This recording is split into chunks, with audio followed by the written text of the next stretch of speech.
I find it very interesting, my reaction after reading this chapter. I don't know why I feel this way that I do right now and why the tears are streaming. I mean, I think most of you have seen my reviews, and for the most part, I felt about Obito. Even so, with feeling bad for him, what I've been saying for the past few weeks, I didn't expect for me to get this reaction right here, and this is why Naruto manga is fucking awesome.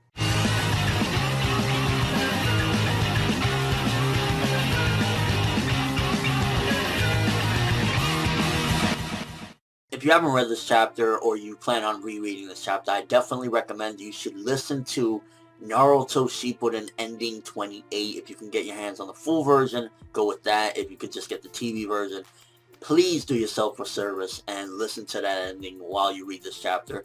It makes it that much better because that is probably, and I've said this to many different people, and I know you're probably thinking it's so strange that I'm like recommending an ending or something, but that is the best depiction of Obito Uchiha's tragic life in the best way possible. And I think that you listening to that, and if you know the visuals as well, then you'll definitely get a very interesting feeling from reading this chapter. Now, I'm not going to sit up here and, we all know there's no need to pretend that Obito Uchiha is the most amazing character, or that, to a certain degree, he's, like, forgiven for everything he's done. If we look at it in the real world, at the end of the day, he just killed Neji probably a few hours ago, and ultimately he's done terrible things. He's done fucked up things up until just recently. So in that regard, us as people in the real world, we don't look at forgiveness that easy. Like, this is obviously manga, so it's a little bit different, where regardless of what, they see what the person's been through and all the trickery that's happened to them. And ultimately, this chapter, it almost feels as though you're getting multiple different viewpoints of Obito Uchiha's death. You're getting the people that absolutely hate him.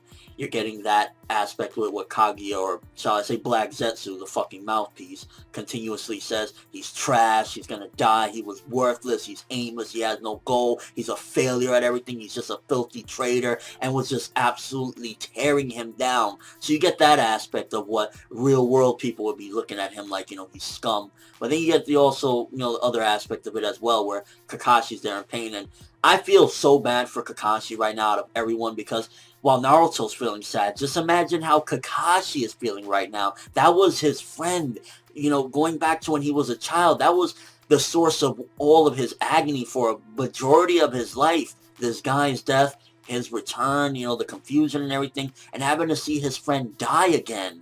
That must be the most terrible pain you could possibly go through. I will say though that I think it would have been a little bit more appropriate if he would have give Kakashi one of his eyes again, but I guess Kishimoto didn't want to go that route. Maybe he felt it would have been a little bit too cliche or something, or maybe the eyes weren't even good at this point, because as you can see, his body was damaged beyond repair. And that's interesting to note.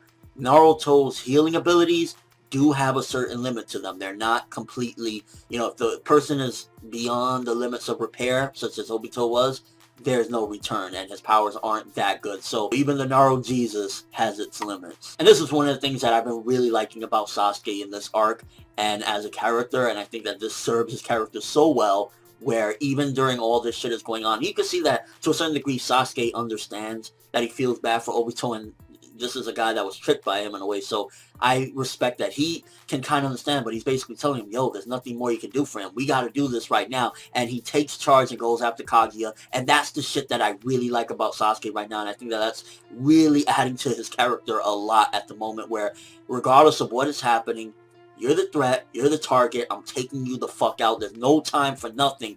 And that's what's making him such a great fucking addition to Naruto's character, because I think they balance themselves so well, as far as they're almost like, again, Hashirama Madara, if you remember the flashbacks. It's like they would serve perfectly as duo leaders of some sort for a village, because with Naruto being more passive and more, heartfelt, and Sasuke being just on target, on the mark, he's intelligent enough to understand when things is going this emotional situation. Maybe he might not feel it much, because again, he's like, who the fuck is Obito?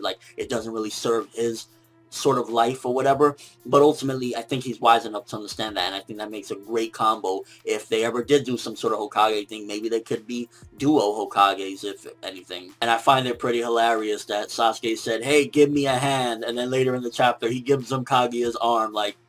Pretty fucking clever. I will say one of the things about the chapter that I did not like, and I did think that it was a bit too much, was, and it depends on what translation you read, by the way, and there's two different translations I've seen of what Naruto says regarding Obito after his death, and what basically, while Black Zetsu is antagonizing him, he basically says, I can't see Obito Uchiha as anything but awesome, and then another one he says he's the coolest ever. I'm gonna go with anything but awesome, because I don't think Naruto would say he's the coolest ever. If anything, his teacher, his sensei, Jiraiya, or even Kakashi for that matter, is the coolest. So I'm gonna go with awesome. I feel it fits it better, which still nonetheless, like, regardless of what, regardless of anything, he just killed your friend. He's the reason why your life has been pretty much shitty, all of it, with your parents' death and many different things. I think that that was too much, and that shows that Naruto is just a bit too over the top with the forgiving in every aspect. To say that this guy is nothing but awesome,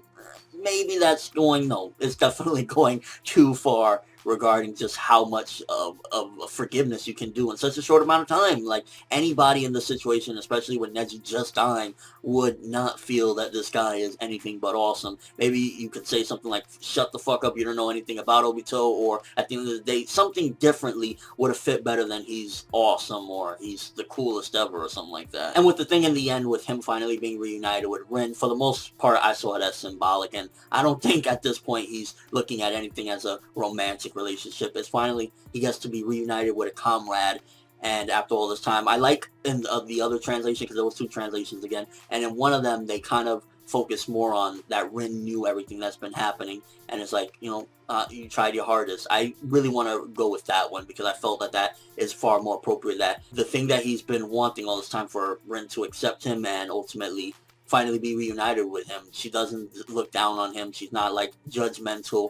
And I felt overall this was a very fitting, like, for a character that to a certain point we all just kind of looked at him like, fuck you, you're a pig, you're worthless, to kind of have such a great turnaround to the point where, again, I have this reaction. I don't know if anybody else is going to have this reaction, but I definitely felt that was a great turnaround. It doesn't excuse everything Obito's done. It doesn't make him a great character. It doesn't make him the greatest thing of all time. And to a certain degree, I'm still like, why are you calling him awesome, Naruto? But it's still a good change, and nonetheless, I think Kishimoto did it appropriately in the end, with how he changed the character to, at the very least, make us sympathetic towards him. And overall, I gotta say, this was a fitting ending for Obito Uchiha. We also got good progression in this one. Kaguya got her arm taken by Naruto, and things is moving.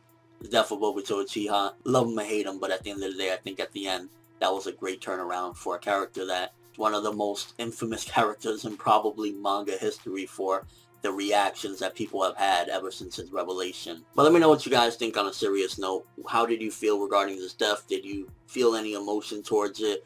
Did this change, even if, you know, in the slightest, your outlook on Obito Uchiha with him having this sort of death and the way it went down? Do you feel that it added to the character, it slightly changed your opinion on him, your view on him, and just your overall thoughts of this? Do you just, like, say, whatever, fuck it, I'm glad he's out the way?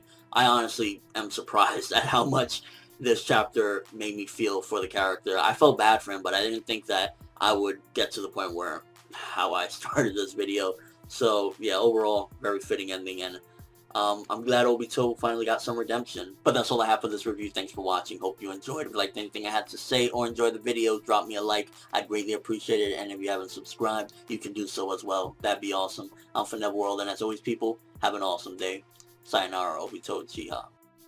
I find it very interesting, my reaction after reading this chapter.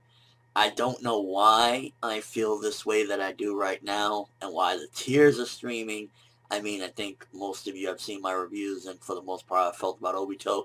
Even so, with feeling bad for him, what I've been saying for the past few weeks, I didn't expect for me to get this reaction right here, and this is why Naruto manga is fucking awesome.